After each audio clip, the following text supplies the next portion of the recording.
नमस्कार, आप देख रहे हैं न्यूज समय तक और मैं हूं आपके साथ अमन त्रिवेदी। आइए नजर डालते हैं आज की ताजा खबरों पर। संसद सत्र से पहले सदस्यों का हुआ फोटो सेशन। पीएम मोदी और राहुल गांधी भी हुए शामिल। सोनिया ने कहा महिला आरक्षण बिल कांग्रेस का है।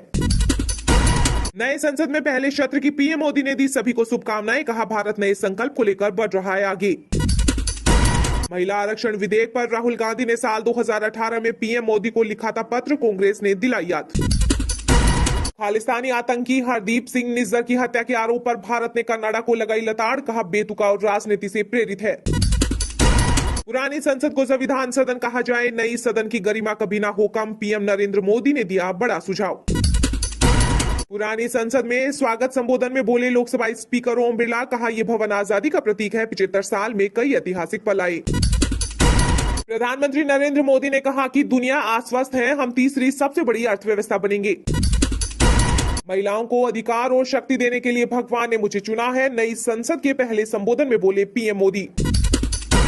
लोकसभा में पेश हुआ नारी शक्ति वंदन अधिनियम बिल। नए संसद में कांग्रेस ने अपना कहकर किया हंगामा। 15 साल होगी महिला आरक्षण की अवधि, लेकिन 2024 में नहीं होगा लागू। मेरा वहां दम घुटने लगता है, भाड़ में जाए। असदुद्दीन ओवैसी ने इंडिया गठबंधन पर बोला हमला। महाराष्ट्र विधानसभा स्पीकर से सुप्रीम कोर्ट ने कहा सीएम शिंदे और अन्य विधायकों की अयोग्यता के निर्णय पर तय हो समय सीमा। सूर्य मिशन में इसरो को मिली बड़ी सफलता। आदित्य L1 ने पृथ्वी को कहा अलविदा। 15 लाख किलोमीटर की यात्रा पर निकला। कनाडा को भारत ने उसी की जुबान में दिया जवाब। टॉप राजनयिक को किया निष्कासित। 5 दिन में देश छोड़ने का दिया आदेश। पुरानी संसद में मल्लिकार्जुन खड़गे का स्वागत संबोधन। नेहरू, पटेल और अंबेडकर को किया गया याद।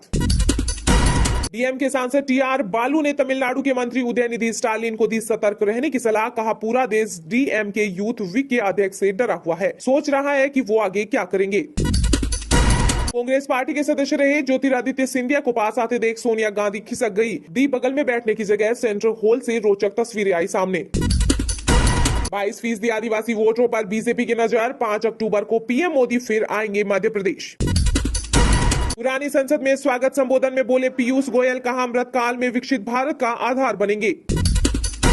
भारत चांद पर पहुंच गया और पाकिस्तान डॉलर की भीख मांगता फिर रहा। पूर्व प्रधानमंत्री नवाज शरीफ ने रोया अपना दुखड़ा। दिल्ली हाईकोर्ट का बड़ा फैसला। हर किसी को अपना जीवन साथी चुनने का हक है, चाहे वह किसी भी धर्म का हो। पुरानी संसद में स्वागत संबोधन। कांग्रेस नेता अधीर रंजन चौधरी बोले ऐतिहासिक घटना के साक्षी बनने जा रहे हैं। ओबीसी महिलाओं को भी मिले आरक्षण। राज्यसभा में कांग्रेस नेता मल्लिकार्जुन खड़गे ने की मांग। मेक इन इंडिया का हम लोगों ने भरपूर फायदा उठाया है। राज्यसभा में बोले पीएम मोदी। विदेश मंत्रालय ने पीएम ट्रूडो के आरोपों को बताया मनगढ़ंत और बेतुका। कहा भारत के दुश्मनों को पनाह दे रहा कनाडा। महिला आरक्षण बिल को लेकर राजस्थान के कांग्रेस नेता प्रताप खचरियावास ने किया बीजेपी पर कटाक्ष। बोले सोनिया गांधी का सपना पूरा होने जा रहा है। नए संसद के पहले भाषण में पीएम मोदी का ऐलान। महिला वंदन अधिनियम होगा महिला आरक्षण बिल का नया नाम। महिला आरक्षण बिल पर सपा अध्यक्ष अखिलेश यादव ने दी प्रतिक्रिया। बोले पीडीए की महिलाओं का आरक्षण निश्चित प्रतिशत रूप से स्पष्ट होना चाहिए। दिल्ली में नहाने कपड़े धोने के लिए सभी कैदियों को मिलेगा गर्म पानी। एलजी के आदेश पर अफसरों ने उठाए बड़े कदम। महिला आरक्षण बिल लोकसभा में पेश होने पर पीएम मोदी बोले सर्वसहमति से हो पास। नारी शक्ति की भागीदारी सुनिश्चित होगी। कभी सोचा है मोदी जी ने 10 साल क्यों इंतजार किया महिला आरक्षण बिल पर, बोले राज्यसभा सांसद कपिल सिब्बल। दिल्ली में एमसीडी के अस्पतालों का होगा कायाकल्प। महापौर सैली ओब्रॉय ने दी अहम जानकारी। मध्य प्रदेश में कांग्रेस की जन आक्रोश यात्रा हुई शुरू। पार्टी जनता से करेगी 11 वादे। राज्यसभा की कार्रवाई हुई स्थगित। पीएम मोदी ने कहा आज का दिन यादगार और ऐतिहासिक। बीजेपी ने कहा झारखंड के सीएम हेमंत सोरेन को ईडी की जांच का करना होगा सामना। लगाया पद और सत्ता के दुरुपयोग का आरोप। जब सदन में फाड़ दिया गया महिला आरक्षण बिल, ममता ने सपा सांसद का पकड़ा कॉलर। राजीव गांधी नरसिम्हा राव ने की थी विधेयक की पहल।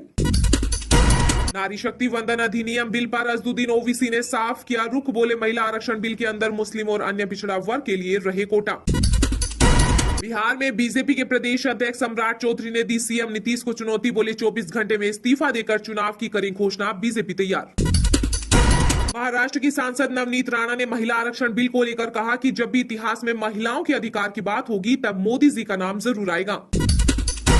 यूपी में भाजपा का विजय रथ रोकने की चाह में बने विपक्षी गठबंधन में 3 से 2 के फॉर्मूले की ओर बढ़ रही सपा, धर्मेंद्र यादव को मिल सकती है बड़ी जिम्मेदारी। हरियाणा में अपना जनाधार तराशने उतरेगी बसपा, पिछले चुनाव में मिले थे 7% वोट बैंक पर नजर। हिमाचल में बीजेपी नेता विपिन परमार ने सीएम सुक्खू पर कसा तंज, बोले उनके ग्रह कुछ ठीक नहीं लग रहे हैं, न जाने उन्होंने किस मुहूर्त में सत्ता की बागडोर संभाली है। हिमाचल विधानसभा में सरकारी प्रस्ताव, राज्य की आपदा को राष्ट्रीय आपदा घोषित करने की मांग। मध्य प्रदेश के पूर्व सीएम दिग्विजय सिंह का गंभीर आरोप, बोले बीजेपी चुनाव में लगा रही सरकार का पैसा। राजस्थान में नेता प्रतिपक्ष राजेंद्र राठौड़ का गहलोत सरकार पर हमला, बोले बेरोजगारों के नाम पर बनाई गई कल्ला कमेटी, रिपोर्ट अभी तक नहीं। कश्मीर में मारा गया लश्कर सरगना उज्जैर खान, शव भी हुआ बरामद, सर्च ऑपरेशन जारी। हिमाचल के नेता प्रतिपक्ष जयराम ठाकुर ने सुक्खू सरकार पर खड़े किए सवाल, कहा राज्य सरकार पूरा ठीकरा केंद्र सरकार पर फोड़ना चाह रही है, जो सरासर गलत है। छत्तीसगढ़ के बीजापुर में सीएम भूपेश बघेल ने किया गारमेंट फैक्ट्री का शुभारंभ, नक्सल पीड़ित महिलाओं को मिला रोजगार। दिल्ली की सरकारी स्कूलों में हफ्ते में 2 दिन चलेगी देशभक्ति पाठ्यक्रम की क्लास, 3 हिस्सों में बांटा गया कोर्स। हिमाचल के नेता प्रतिपक्ष जयराम ठाकुर ने सीएम सुक्खू के दावे को बताया झूठा, कहा आपदा पीड़ितों को तिरपाल तक नसीब नहीं।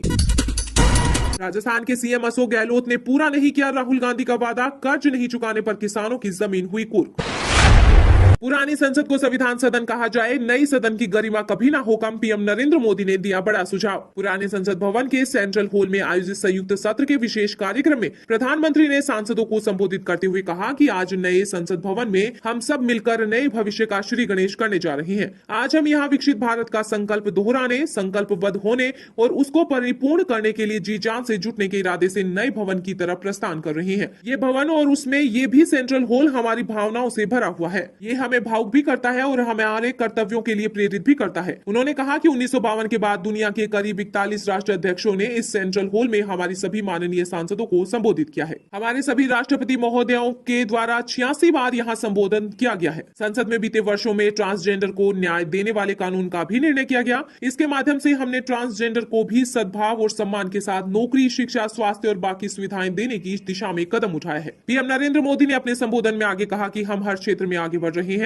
आज हम यहाँ से विदाई लेकर नए संसद भवन में जा रहे हैं और ये शुभ है कि गणेश चतुर्थी के दिन बैठ रही हैं। उपराष्ट्रपति जी और लोकसभा अध्यक्ष जी, आपसे एक प्रार्थना और सुझाव है कि जब नए संसद भवन में जा रही हैं तो उसकी गरिमा कभी कम नहीं होनी चाहिए। इसे पुरानी संसद भवन कहकर न छोड़ दें। इसे संविधान सदन के रूप में जाना जाए ताकि ये हमारी जीवन प्रेरणा बनी रहे। इसलिए भावी पीढ़ी को ये तोहफा देने का मौका भी हमें नहीं जाने देना चाहिए। पीएम मोदी ने आगे कहा कि हमें अपने युवाओं के टैलेंट पर भरोसा है। जितनी ज्यादा हम स्किल टैलेंट पर बल देंगे उतना दुनिया में हमारा डंका बजा है। दुनिया की नजर भारत के युवाओं पर है। गति तेज होगी तो परिणाम भी तेज होंगे। हमें सही समय पर सही फैसले भी लेने होंगे। हमें देश के एस्पिरेशन के लिए हिम्मत के साथ नए निर्णय करने होंगे। विश्व के बाजार में हमारा हर कारोबार पहुंचे, यह समय की मांग है। चंद्रयान 3 की सफलता के बाद देश के युवाओं में विज्ञान के प्रति रुचि बढ़ रही है। सामाजिक न्याय हमारी पहली शर्त है। इसकी चर्चा हमें व्यापक रूप से करनी होगी। लोकसभा में पेश हुआ नारी शक्ति वंदन अधिनियम बिल। नए संसद में कांग्रेस ने अपना कहकर किया हंगामा। 15 साल होगी महिला आरक्षण की अवधि, लेकिन 2024 में नहीं होगा लागू। महिला आरक्षण बिल को नई संसद में पेश कर दिया गया है। केंद्रीय कानून मंत्री अर्जुन राम मेघवाल ने लोकसभा में महिला आरक्षण बिल को पेश किया। महिला आरक्षण बिल का नाम नारी शक्ति वंदन अधिनियम बिल है। महिला आरक्षण बिल पर सभी दल एक साथ नजर आ रहे हैं। ऐसे में इस बिल के आसानी से दोनों सदनों में पास होने की उम्मीद है। इस बिल के कानून बनने के बाद महिलाओं को लोकसभा और राज्यसभाओं की 33% सीटों पर आरक्षण मिलेगा। दरअसल सोमवार शाम केंद्रीय मंत्रिमंडल की बैठक हुई, जिसमें महिला आरक्षण बिल को लेकर चर्चा की गई। केंद्रीय मंत्रिमंडल की तरफ से इस बिल को मंजूरी मिल चुकी है। हाल ही में आयोजित हुई सर्वदलीय बैठक में भी सभी दलों ने महिला आरक्षण बिल को लेकर सहमति जताई थी। कांग्रेस ने कहा था कि पार्टी की तरफ से लंबे समय से मांग की जा रही थी, महिला आरक्षण लागू किया जाए। हम केंद्रीय मंत्रिमंडल के फैसले की खबर का स्वागत करते हैं। इसके बाद दोस्तों अगली बड़ी खबर, आदिवासी बच्चों के लिए साफ खाने का इंतजाम भी नहीं कर पा रही सरकार, कमलनाथ का सीएम शिवराज पर हमला।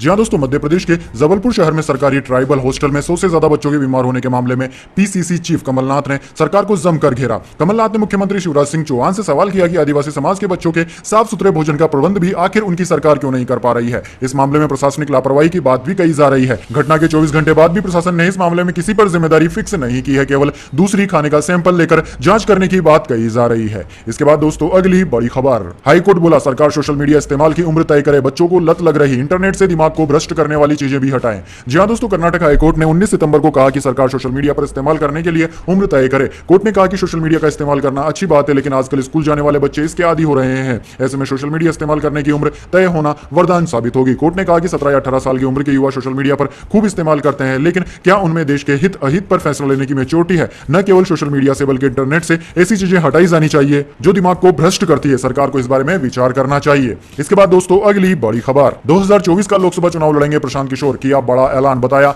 जन स्वराज का प्लान भी। जी हां दोस्तों, बीते करीब एक साल से अपनी जन स्वराज पद यात्रा को लेकर बिहार के अलग अलग जिलों में पैदल यात्रा कर रहे प्रशांत किशोर इन दिनों मुजफ्फरपुर जिले में है। मुजफ्फरपुर के अलग अलग क्षेत्रों में वो लगातार पद यात्रा कर रहे हैं और लोगों से मिल रहे हैं। मंगलवार को मुजफ्फरपुर में जन स्वराज पद यात्रा के सूत्रधार प्रशांत किशोर ने मीडिया संवाद के दौरान लोकसभा चुनाव 2024 में खुद के चुनाव लड़ने की बात को लेकर बड़ा बयान दे दिया। उन्होंने कहा कि अगर प्रशांत किशोर नेताओं और दलों को सलाह देकर जिता सकते हैं तो भरोसा रखिए, बिहार की जनता को भी जिता सकता हूं। इस पूरे अभियान में यह कहा जा रहा है कि जनता के बीच से ऐसे लोगों को ढूंढकर निकालेंगे और उनके साथ अपनी पूरी शक्ति, बुद्धि और संसाधन लगाएंगे और उनको जिता कर लाएंगे। प्रशांत किशोर ने कहा कि जब कोई ईमानदार व्यक्ति जीत कर आएगा तभी स्थिति में सुधार आएगा। इसके बाद दोस्तों अगली बड़ी खबर, मानहानि मामले में राजस्थान के सीएम अशोक गहलोत को बड़ा झटका, रावत रेवेन्यू कोर्ट ने खारिज की याचिका। जी हां दोस्तों, राजस्थान के मुख्यमंत्री अशोक गहलोत को दिल्ली की रावत रेवेन्यू कोर्ट ने झटका दिया है। केंद्रीय मंत्री गजेंद्र सिंह शेखावत के मानहानि मामले में खुद को आरोप मुक्त करने की मांग वाली याचिका को कोर्ट ने मंगलवार को खारिज कर दिया। अब इस